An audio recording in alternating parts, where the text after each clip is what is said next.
जग बदलणारा बाप माणूस. लेखक जगदीश ओहोळ. भाग 18.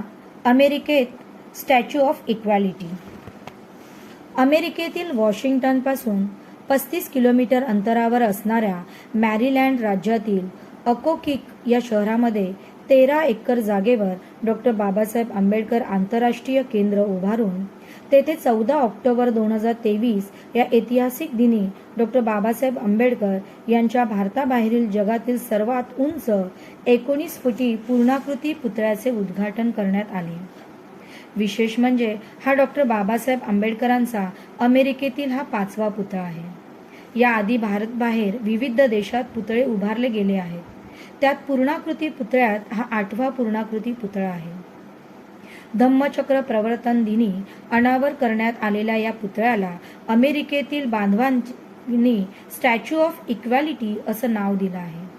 ही जगातील आंबेडकरी अनुयायांसाठी खूप महत्त्वाची गोष्ट आहे, कारण समतेचे प्रतीक म्हणून डॉक्टर बाबासाहेब आंबेडकर जगामध्ये जनमानसात रुजत आहेत. ही भारतासाठी अभिमानाची गोष्ट आहे.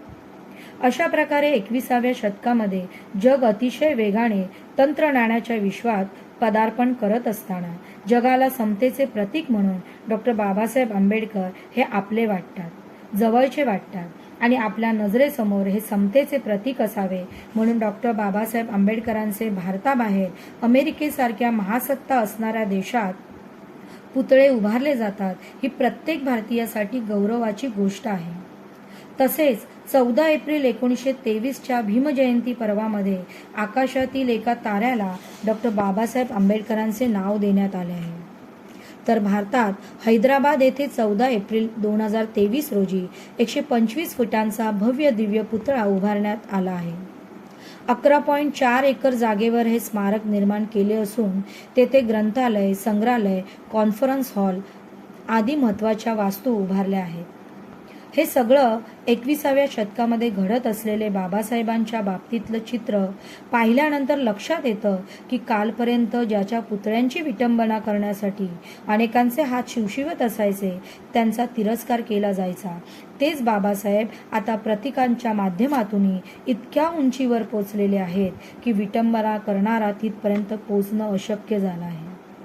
म्हणून प्रत्येक बांधवाने जगाच्या कानाकोपऱ्यामध्ये स्वीकारलेले गेलेले आपले बाबासाहेब, जगमान्य बाबासाहेब, प्रत्येक भारतीयांचे उद्धार करते बाबासाहेब समजून घेऊन स्वीकारणे गरजेचे आहे.